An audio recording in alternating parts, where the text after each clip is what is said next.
welcome back again to Money Means Business. Our main topic is what happened in the October War and the October spirit.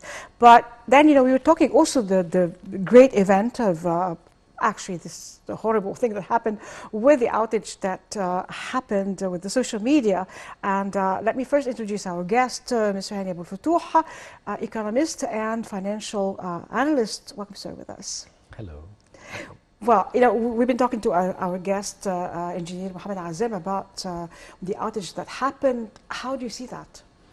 Well, every day we discover that we became very adept to using the social media. It has become an integral part of our daily lives. When the outage happened last week, we felt, most of us felt isolated. Yes. They felt as if they were disconnected from the entire world. Although it was a matter of just few hours, but the financial impact was very great. Also on the business side, many people and businesses use social media platforms to promote their own work, or even they use it for leisure. Yes. So this has proven that social platforms have become an integral part of our lives. And maybe I have a question that need to be answered. Is it about the time that we in the Middle East start creating our own social media platforms? Why something equivalent to very interesting. Something equivalent to the Facebook or the WhatsApp?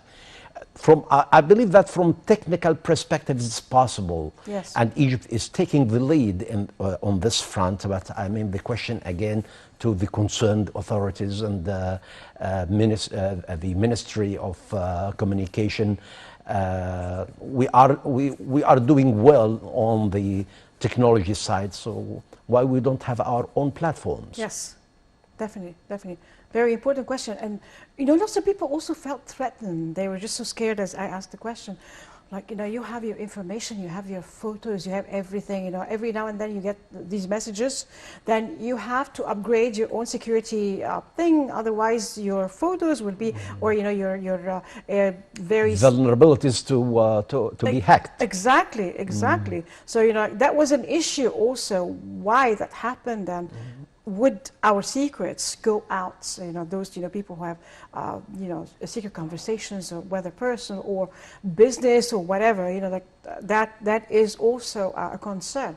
Yes, this is actually a genuine concern. It cannot be underestimated. Definitely. Because the threat of hacking or getting the private information from the laptops or handheld devices, this risk remains with us every day. And as the gentleman who spoke in the first part of this program, he said that there is no 100% security anywhere. It doesn't happen because the evil forces are more advanced, or they are competing with the lawful companies and technology makers in order to get benefit from their own means. Definitely. The very funny thing that we got so much used to technology, modern technology, that sometimes we were not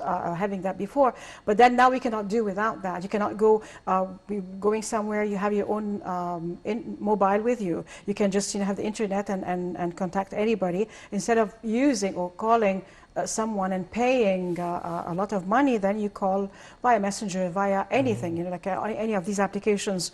The very funny thing is that, while watching an old movie, it's supposed to be historical, and then, instead of sending the pigeons to relay the messages, and I was thinking, wow, they don't have a mobile. They could have told them right away. It's like what we have now is just... If they had a WhatsApp, it would just exactly. a matter of a click of, just a matter of a click of a button, and you send your pigeon. Definitely. Your virtual pigeon. Exactly, the virtual pigeon. Yeah. So it's like we had that tremendous boost and all the technological development. But then, like when something happens like that and everybody is prone to this is a calamity.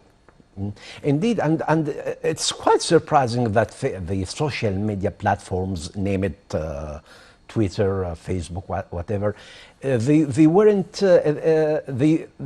there 15 years ago, or maybe less than 15 years ago, and surprisingly, almost everybody, not everyone, has a Facebook account. Everybody is very reliant on social media, either for work or for leisure. As I said, the social media is becoming more stronger, more influencing in our lives. Yeah, not necessarily on the positive side. It has a negative. And it's like a two-edged sword. It has its own benefits and disadvantages as well. Definitely. Well, this is also, with all that, with the October War, the glory that we had, the spirit that youth don't really understand, but they just got a glimpse of it with the other crossing that we had recently. But the 6th of October War, that was a glorious achievement and a miracle achieved by our army, definitely. But then, it was not an easy thing, like the economic downside to it was definitely great. It was not an easy thing for everybody, but everybody worked, had this spirit. Everybody was with everybody, doing their best during that time. In these hard times, how did the government deal with such stumbling blocks and the downside of course, economically speaking, it was not really, repercussions were really hard. Let me start with maybe earlier than October War, after the defeat of June 1967. The Egypt had to rebuild the army again and allocate all possible funds to rebuild the capabilities of the armed forces. There were at that time very tough measures taken by the government in order to mobilize all funds and all capabilities to boost the armed forces. At that time, the imports were almost to the minimum. Hard currencies were all allocated to buying the spare parts and the weapons for the army. When it happened in 1973, it wasn't easy at all. The spirit of October, as you said, was very apparent in Egypt, not only among the armed forces personnel, but with all Egyptians of all ages, gender, backgrounds. They were inspired by the spirit of October. And because I lived that time, I was... you lived and I lived that time too, so we're the generation. I remember I was we were young, but still, Yes, I'm still young. I was in the first year of the secondary school, and we were all wearing military uniforms, and we were very proud that we had put on the military uniform. The spirit of lived within us, within every Egyptian. It created, the spirit of October created love among Egyptians and increased the cohesion between the people, the Egyptian people, the army, and the state. People at that time donated money to boost money, blood. I recall my father donated his wedding ring. Yeah, most precious. Yes, it was everybody. Even the military personnel, they were paid only half of their salaries for several years in order to rebuild the capabilities of the armed forces. So this spirit inspired all Egyptians, and I see that on every occasion, particularly the national occasion, this spirit it becomes more more apparent, and people, even young people, when they watch a TV series about the war, the 1970s exactly. war, they get a glimpse of it, but they haven't lived. They haven't lived. Yeah, but Yes. they get a glimpse of it. But they still they are out. inspired when they watch TV series or films Yeah. about the war. Yeah. So that's what we need to continue for the second crossing. The Yes. first crossing was crossing the Suez Canal and shattering the In myth of the 1973. Israeli Now, after all these army. years in 2021, Yeah. how do you see it? Say again? How do you see it after all these years? We lived it in 1973. Now we are in 2021. You know, how do you look back at it, and how do you see the first crossing? Because I lived that time, I see that everyone was inspired by the 6th of October spirit.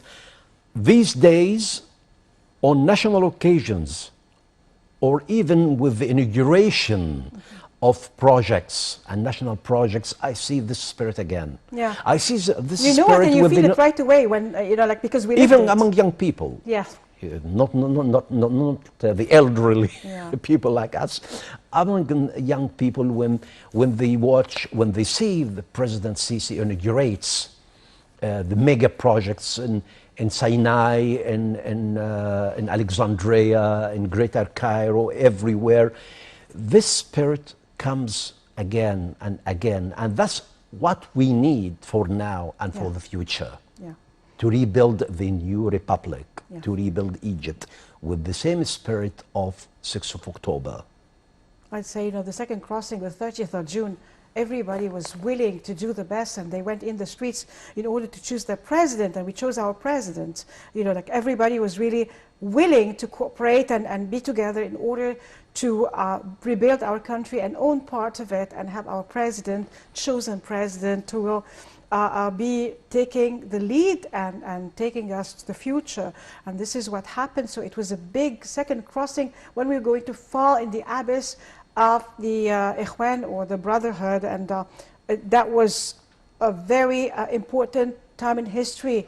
I remember when we were in Tahrir Square or at the Hadaya, others, you know, were in Heliopolis and the other places, everybody was waiting for the speech and what would happen, that we're not going to work with the Constitution, the old Constitution, and we were just, you know, waiting for the, you know, to really, you know, after all our own efforts going every day to realize, you know, peace in Egypt among us, and to just, you know, keep away those who really are creating a threat to Egypt as a whole, Egyptians as a whole. We just, you know, like, did it, we made it, and there was the spirit again coming and rising. I felt it because I lived the spirit of October. Yes, indeed, and I believe that the same spirit of October was evident after the revolution in June year 2013, and despite the intimidation of the Brotherhood group, the intimidation in the social media, the intimidation even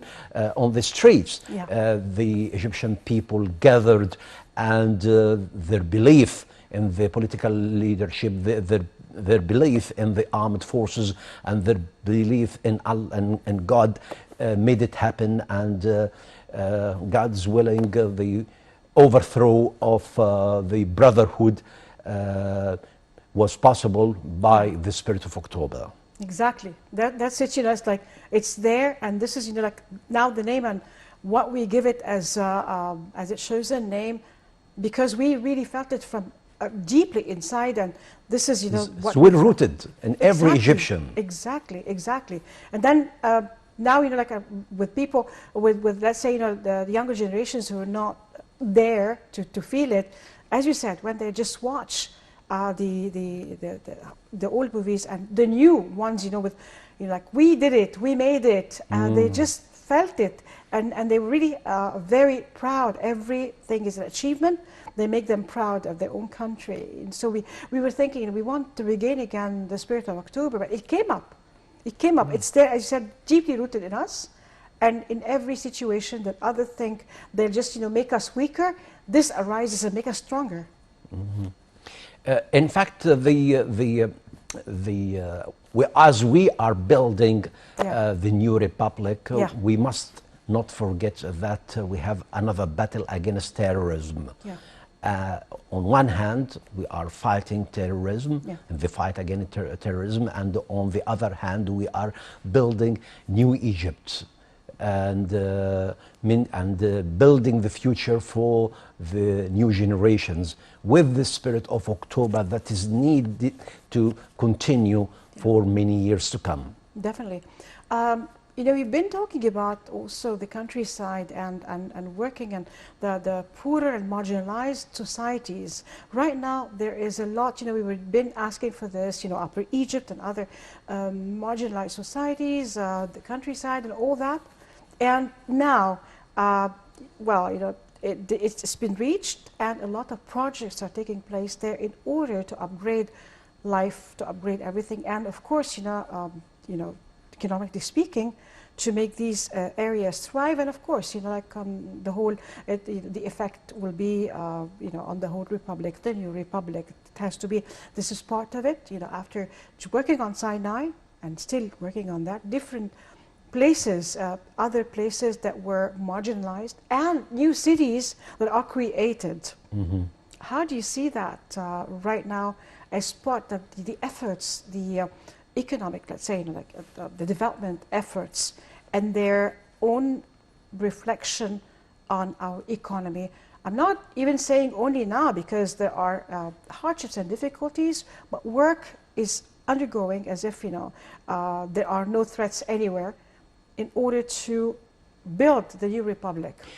The political leadership they have a dream for the future, to rebuild Egypt and build the new republic. And that's why we see more initiatives, we see mega projects, we see every part in Egypt that receives attention for new projects, not only in the Greater Cairo, but in all parts of Egypt. I see that the vision of achieving 2030 objectives is coming, we are closer to achieve this vision. We need, of course, we need hard work. Of course, we need to understand and appreciate what is being done despite all difficulties. Definitely. Well, you know, like, that was my last question. But again, you know, let me just put it again, less than 1 minute. How do you see the future now?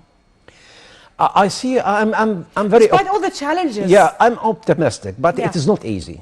And I tell everybody when I am asked the same question, yes, the difficult part has gone, but yet still we are facing many challenges. Definitely. Local challenges and regional challenges. And we need the spirit of October to deal with all these challenges. Definitely, definitely.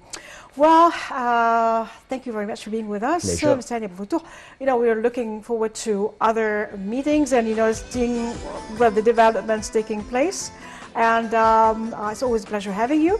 As for our viewers, thank you very much for being with us. We'll see you again next week. As for now, God bless Egypt, God bless Egyptians, God bless our police, our army, our white army, our president, and as we quote from the Holy Quran, ادخلوا مصر إن شاء الله آمنين. Enter Egypt, God willing, safe, and from the Holy Bible, Mubarak Sha'bi Misr, blessed be Egypt, my people. I'm Nermin Nazim signing off. We'll see you again next week. Goodbye for now.